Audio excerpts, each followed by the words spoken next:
나는 아내의 외도를 내 두 눈으로 똑똑히 확인했다. 우리 집 부엌에서, 그것도 해가 중천에 떠 있는 대낮에. 그런데 지금은 오히려 그녀가 울며 나를 원망하고 있다. 마치 내 인생을 망쳐놓은 사람이 내가 아니라 그녀인 것처럼. 내가 어떻게 그녀의 인생을 망쳤는지 이제부터 이야기해 보려 한다. 나는 올해 30살, 5해 전 29이던 아내와 결혼했다.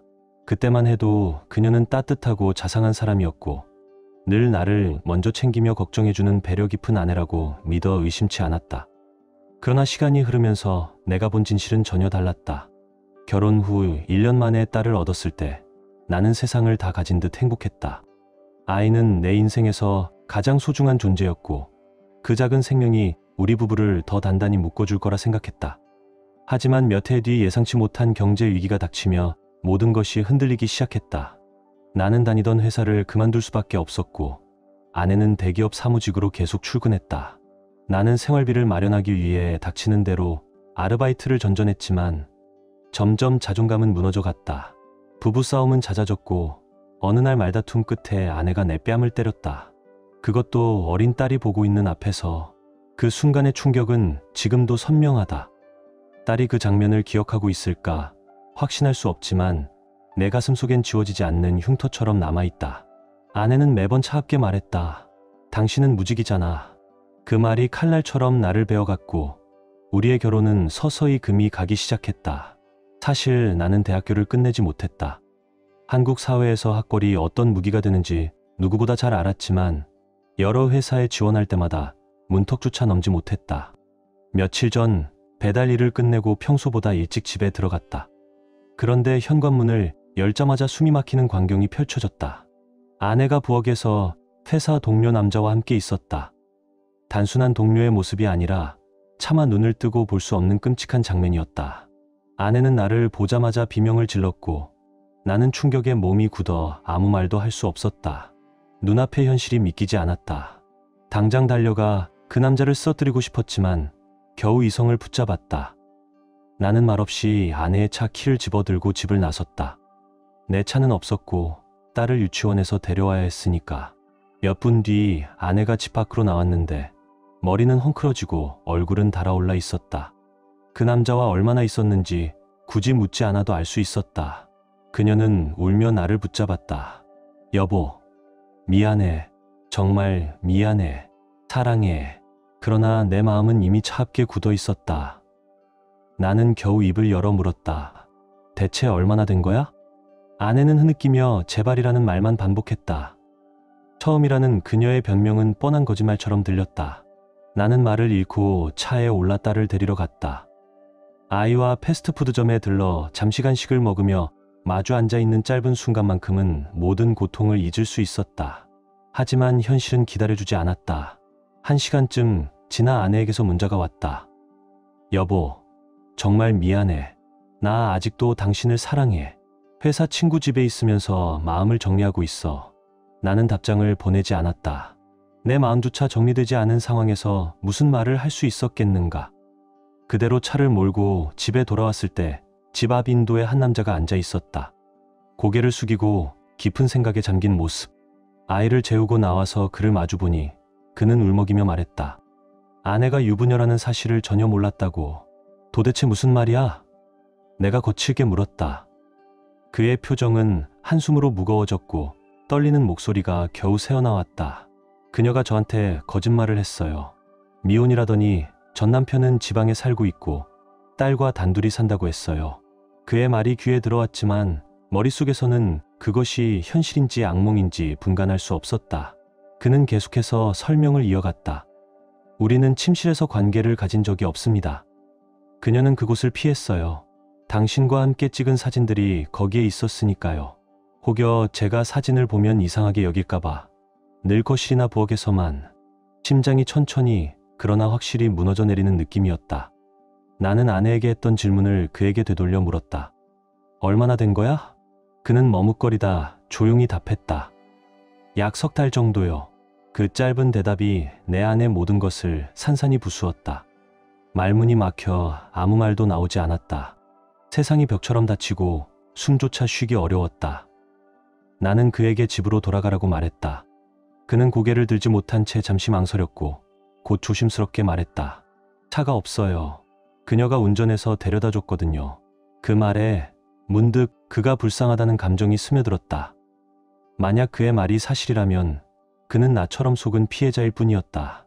나는 그를 태워주기로 결심했다. 차 안은 무겁고 말이 없었다. 어두운 길을 달리며 나는 조심스럽게 물었다. 너한테 여자친구는 있어? 그는 고개를 끄덕이며 짧게 말했다. 있습니다. 나는 솔직히 조언했다.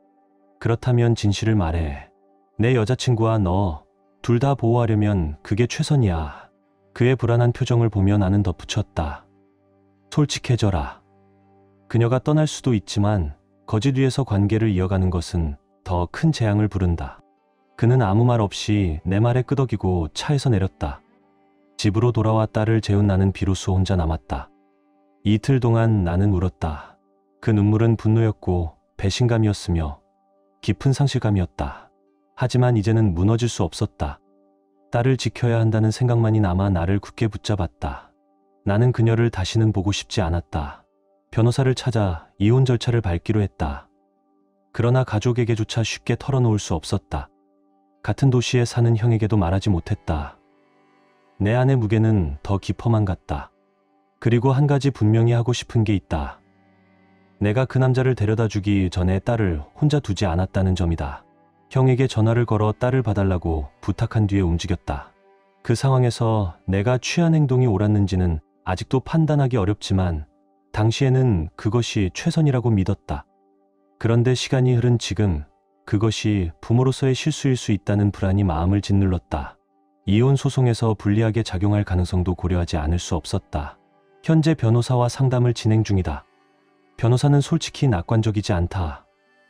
양육권을 단독으로 확보하는 것은 현실적으로 어렵고 공동양육이 가장 현실적인 방안이라고 조언받았다. 나는 딸이 엄마와의 관계를 갑자기 잃지 않도록 하길 원했다. 엄마의 부재가 아이에게 끼칠 충격을 우려했기 때문이다. 그래서 최소한 공동양육권이라도 확보하기 위해 싸울 생각이다. 내 머릿속은 복잡했다. 처음에는 이혼하면 모든 것이 해소될 줄 알았다. 하지만 분노와 공허함이 뒤섞인 지금의 심정은 그런 단순한 결론을 허용하지 않았다. 친구들조차 아내 편을 드는 상황에서 배신감은 더 깊어졌다. 나는 사람을 때려 눕히고 싶은 충동을 억누르며 차분히 다음 단계를 준비해야 한다는 현실에 맞서고 있다. 형은 내 곁을 지키며 끊임없이 위로하려 애썼다. 괜찮아질 거야. 넌 결국 더 나은 사람을 만나게 될 거고 그녀는 내 옆에 있을 자격조차 없어. 하지만 나는 도저히 그렇게 믿을 수가 없었다. 마음이 무너져 내리는 소리를 들으며 차라리 고함이라도 치며 쏟아낼 수 있으면 좋으련만 목구멍은 막힌 듯 아무 소리도 나오지 않았다. 현실이 내 앞에 너무 선명해서 그 어떤 위로도 닿지 않았다. 점점 더 분노가 나를 집어삼켰다. 요즘에는 심지어 나를 위로해주는 형조차 괜히 때려버리고 싶을 정도였다. 세상 전체가 나를 미워하는 것 같았고 하느님마저 등을 돌린 듯했다. 아침마다 눈을 뜰 때면 차라리 모든 게 끝났으면 좋겠다고 생각했다. 아무 일도 없던 시절로 돌아갈 수 있다면, 하지만 그럴 수는 없다는 걸 누구보다 잘 알고 있었다. 내 삶은 이미 산산조각 났다. 그런데도 그녀는 여전히 자신이 잘못한 게 없다고 믿는 듯한 표정을 짓고 있었다. 그 가식적인 얼굴을 보는 순간마다 나는 내가 누구와 함께 살아왔는지 혼란에 빠졌다. 이제야 비로소 그녀의 본 모습을 알게 된 기분이었다. 제대로 밥도 삼키지 못했다.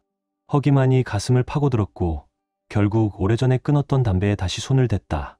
예전의 건강을 해칠 만큼 무모하게 피우다 죽을 뻔했던 기억조차 잊은 채 연기에 기대어 버티고 있었다.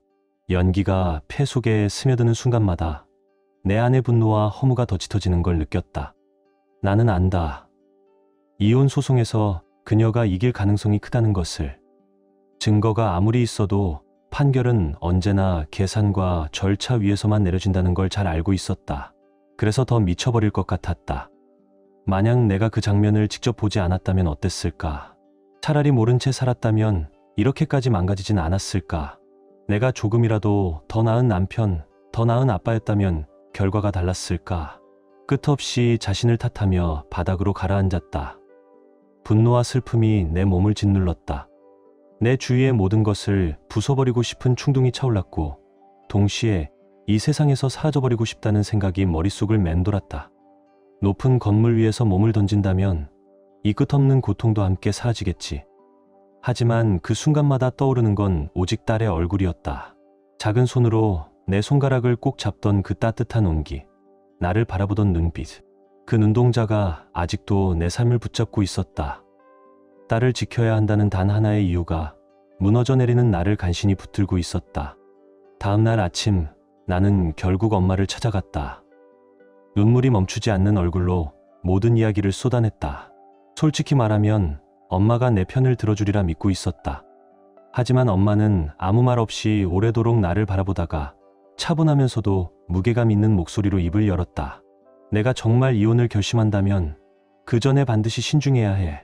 아이들은 어떻게 할 거니? 남편이 해온 만큼 너도 아이들에게 똑같이 해줄 수 있어? 양육권을 빼앗긴다면 감당할 수 있겠어? 엄마의 말은 내 머릿속을 복잡하게 만들었다. 아이들이 지금처럼 풍족한 환경에서 자라지 못할 수도 있고 심지어 남편이 양육권을 가져가 버릴 가능성도 있었다. 내가 단지 일을 계속하고 싶다는 이유 하나만으로 아이들의 삶을 완전히 바꿔버리는 건 아닐까, 이런 생각이 내 마음을 무겁게 짓눌렀다. 엄마는 다시 덧붙였다. 너는 지금까지 누구보다 열심히 살아왔고 이 일도 내가 평생 해온 일이야. 하지만 생각을 바꿔봐. 혹시 지금이 너에게 주어진 조기 은퇴의 기회일 수도 있지 않을까? 다른 사람들은 이런 삶을 꿈꾸며 살기도 해. 그런데 왜 너는 이걸 즐기지 못하니? 나는 엄마가 이렇게 말할 줄은 상상도 못했다. 어릴 때부터 엄마는 강하고 독립적인 여성이었고 늘 내게 가르쳐왔다. 어떤 상황에서도 100% 의존하지 마라. 그런 엄마가 지금 나에게 이렇게 말하고 있다니 순간 나는 내가 너무 과민 반응하고 있는 건 아닌지 흔들렸다. 남편의 요구가 정말 그렇게 부당한 걸까? 아니면 목구멍이 꽉 막힌 듯했다. 남편이 정말 나를 생각해서 이런 말을 한 걸까? 아니면 그가 권력을 쥐고 있다는 걸 알고 나를 압박하는 걸까? 내가 종속될 수밖에 없다는 사실을 이용해 선택을 강요하는 걸까? 아이들 어린이집은 무료이고 우리는 베이비시터도 쓰지 않는다. 이런 조건들을 다 알고 있음에도 왜 남편의 요구에 이렇게까지 당황했는지 나도 이해가 안 됐다. 나는 전업주부들을 무시하려는 게 아니었다. 그리고 다행히 한국에서는 단순히 남편의 경제력이나 내 근무 시간만으로 양육권이 한쪽에 몰리는 일이 흔하지 않다. 물론 불안한 마음은 여전히 있었지만 적어도 이런 문제를 걱정해주는 사람들이 있다는 게 감사했다. 하지만 나라가 바뀌면 현실도 달라질 수 있다는 걸 나는 잘 알고 있었다. 나는 엄마 앞에서 이렇게 말했다. 나는 전업주부로 살 자신이 없어. 그렇다고 아이들을 돌보는 시간을 줄이려는 것도 아니야. 더 나은 근무 시간을 가진 직장을 찾아볼 수도 있고 아니면 내 가게를 차릴 수도 있어. 오피스 빌딩 근처에서 점심 식당을 운영하면 저녁이나 주말엔 일하지 않아도 되잖아? 하지만 남편은 이 제안을 듣고도 전혀 기뻐 보이지 않았다. 그는 물었다. 왜 그렇게까지 일을 해야 해? 그러더니 덧붙였다. 난 지난 몇 달이 내 인생에서 가장 행복했어. 퇴근하고 집에 오면 가족이 기다리고 있고 너도 행복한 줄 알았어. 너도 그렇지 않아? 아이들과 보내는 시간이 소중한 건 사실이다. 하지만 그렇다고 해서 내가 일을 그만두고 싶다는 의미는 아니었다. 나는 지금 출산휴가를 즐기고 있는 거야. 하지만 이게 영원하지 않다는 걸 알기 때문에 더 소중하게 느껴지는 거지. 그러나 남편은 이해하지 못했다. 결국 우리는 크게 다투고 말았다. 남편은 차갑게 말했다. 넌 내가 돈을 더 많이 버는 게 부담스러운 거잖아. 그래서 정기적으로 의존하기 싫은 거지. 만약 그게 이유라면 내 월급의 10배를 줄 테니까 그냥 집에 있어. 나는 더 이상 참을 수 없었다. 눈물이 흘러내렸다. 난 전업주부가 될 수 없어. 그리고 협박하듯 선택을 강요받고 싶지도 않아. 내가 하고 싶은 대로 해. 남편은 지친 듯이 한숨을 내쉬며 말했다. 난 그냥 이렇게 살아가는 게 좋았는데 매번 내가 성공한 게 너에게 부담이 된다고 느껴. 너도 알잖아. 난 너한테 이걸 강요하는 게 아니라 우리 둘 다를 위한 거라고 생각했어. 나는 가끔 남편이 나보다 더 강한 힘을 가졌다는 게 두려웠다. 그가 말했다. 그건 내 머릿속에서만 그렇게 느끼는 거야. 하지만 정말 그럴까? 그가 나보다 힘이 없었다면 이렇게 쉽게 일을 그만둬라라고 말할 수 있었을까? 내가 남편에게 똑같이 말할 수 있을까? 그럼 당신도 회사 그만둬. 하지만 나는 차마 그렇게 할 수 없다는 걸 잘 알고 있었다. 우리는 분명히 같은 위치에 있지 않았고 그 사실이 나를 두렵게 했다. 결국 아무것도 해결되지 않았다. 내가 아무리 설명해도 남편은 내 입장을 이해하지 못했고 동시에 나도 그의 생각을 완전히 받아들이지 못했다. 마치 서로 다른 세계에 살고 있는 사람들 같았다. 나는 부부 상담을 받아보자고 제안했지만 남편은 짧게 생각해 볼게 라고만 대답했다. 그 후 우리는 여전히 같은 집에 살고 있지만 대화는 최소한으로 줄어들었다. 그리고 그날 이후로 단 한 번도 잠자리를 함께하지 않았다. 아이러니하게도 나는 여전히 그를 사랑했다. 여전히 보고 싶었다. 하지만 이제 선택은 남편에게 달려 있었다. 엄마는 내게 화가 나 있었다. 일주일째 말조차 나누지 않았다. 내가 엄마에게 뭐라고 해야 할지조차 알 수 없었다. 이런 혼란스러운 상황 속에서 남편과 2주 만에 처음 대화를 나누게 되었다. 대화를 먼저 시작한 건 남편이었다. 나는 이 기회를 놓치고 싶지 않았다. 그의 속마음을 알고 싶었고 동시에 내가 절대 물러서지 않을 거라는 사실을 분명히 하고 싶었다. 나는 담담하게 말했다. 솔직히 출산휴가 자체는 즐기고 있어. 하지만 이게 평생 이어진다고 생각하면 숨이 막혀. 나는 폐쇄공포증이 있어. 이게 직접적인 이유인지는 모르겠지만 적어도 내 마음은 그렇다. 그리고 조심스럽게 물었다. 당신도 알잖아. 내가 이 일을 얼마나 중요하게 여기는지. 그런데 왜 우리 관계를 끝낼 수도 있는 이런 선택을 강요하는 거야? 혹시 결혼 생활이 이미 흔들리고 있어서 떠나고 싶은 거면 그냥 솔직하게 말해줘. 그러자 남편은 목소리를 높였다. 내가 지금 나를 가스라이팅 하려는 거야? 그는 자신의 이유가 정당하다고 말했다. 아내가 가정을 지키는 게 뭐가 잘못이야? 아이들은 학교에 다닌다고 해서 갑자기 엄마가 필요 없어지는 게 아니잖아. 나는 눈물을 터뜨리고 말았다. 만약 우리 관계가 끝나는 거라면 이건 당신 책임이야. 남편은 소리쳤다. 아니야. 내가 너무 고집이 세고 자기 생각만 하니까 이런 결과가 되는 거잖아. 그 순간 나는 더 이상 남편과 함께할 수 없다고 느꼈다. 떠나기로 마음을 굳혔다. 그러나 남편은 오히려 이렇게 말했다. 내가 떠나는 것보다 내가 나가는 게 더 낫겠어. 그는 그렇게 말하고는 짐을 싸서 집을 나갔다. 모든 것이 끝나버렸다. 남편은 도심의 아파트로 이사했고 나는 허탈하고 깊이 상처받았다. 아직도 그를 사랑하지만 이 관계를 이어가는 건 이제 우리 둘 모두에게 독이 된다는 걸 알았다. 무엇보다 아이들이 걱정됐다. 지금은 그저 조용히 기다리는 수밖에 없다. 남편이 이혼 서류를 보내올 때까지. 다행히 엄마는 결국 내 편이 되어 주었다. 마음 깊이 알고 있었다.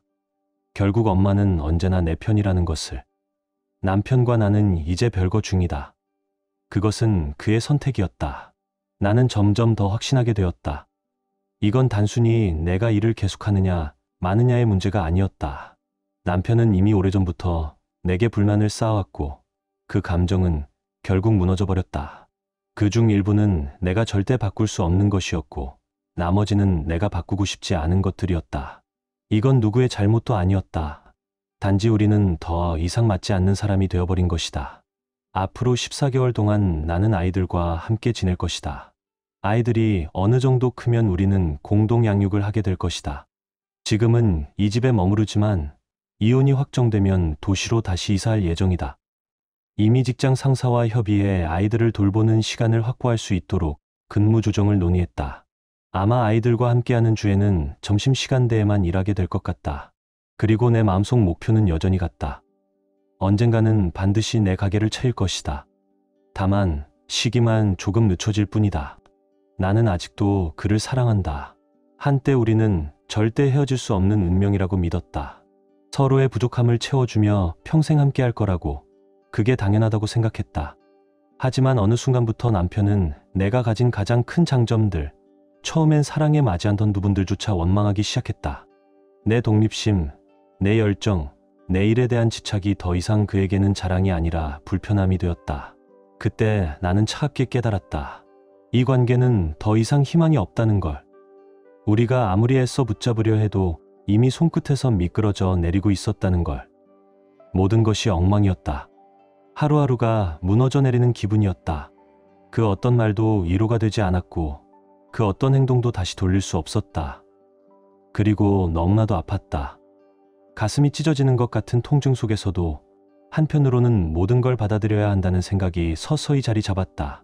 사랑이라는 이름으로 감싸왔던 것들이 사실은 나를 갉아매고 있었다는 것을 이제는 받아들일 수밖에 없다. 내가 선택한 길이든 남편이 선택한 길이든 결국 여기까지 와버렸다. 나는 여전히 그를 사랑하지만 이제는 그 사랑조차도 내려놓아야 한다는 걸 안다.